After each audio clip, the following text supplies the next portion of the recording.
Son of a New Jersey property baron, Jared Kushner had a privileged upbringing. His path from Harvard to the family firm looked like plain sailing until 2005, when his father, Charlie, was convicted of tax evasion and witness tampering. Well, I was there. It was obviously a crushing blow.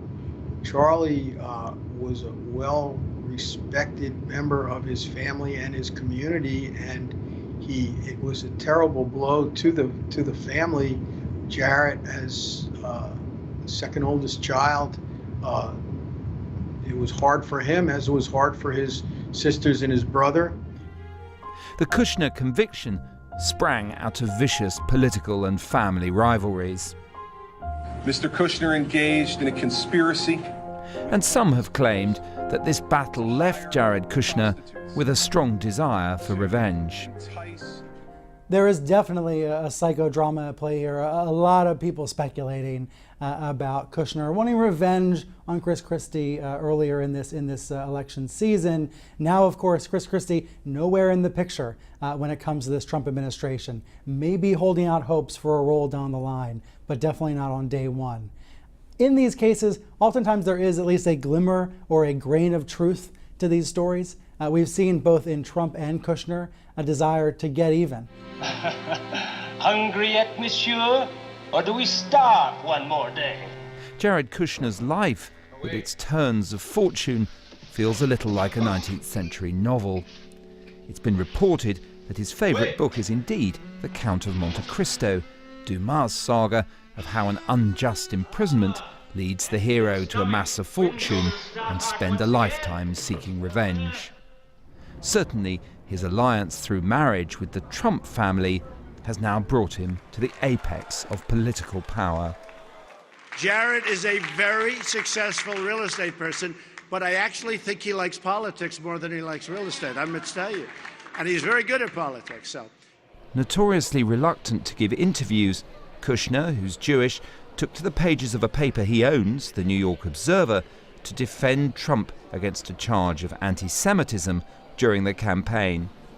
Well, one of the people you see in the newsroom behind you is Dana Schwartz, who wrote a story for us, and this kind of shows you what I mean about Jared being a publisher who is not heavy-handed. She wrote a piece questioning why Donald Trump allowed clearly anti-Semitic elements to come support him.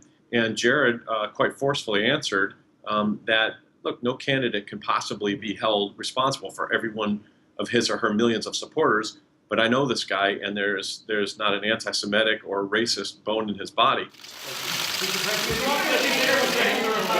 When Trump toured the White House, his son-in-law was there too. Kushner was credited with designing a winning campaign on a shoestring, but his knowledge of how Washington actually works is slight.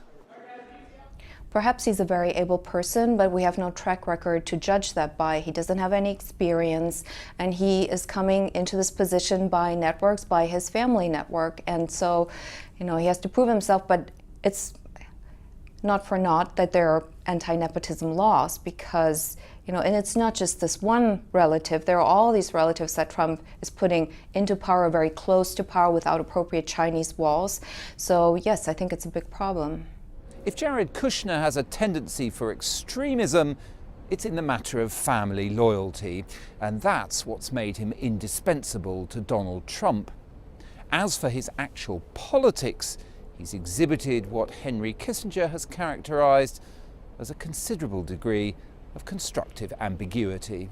Jared's a very fair guy, and he listens to a lot of people and is willing to be persuaded, but is ultimately quite decisive. Just as an example, the Observer is, I think, the only paper in the country that endorsed both Donald Trump and Hillary Clinton in their respective primaries. That not only shows our ideological diversity, but it shows that we pick winners. But let's not forget the Count of Monte Cristo. After Trump's victory, Chris Christie, the man expected to organize the new administration, but who had gloated when Jared Kushner's father was convicted, was fired. Is it my turn, Edmund? It is.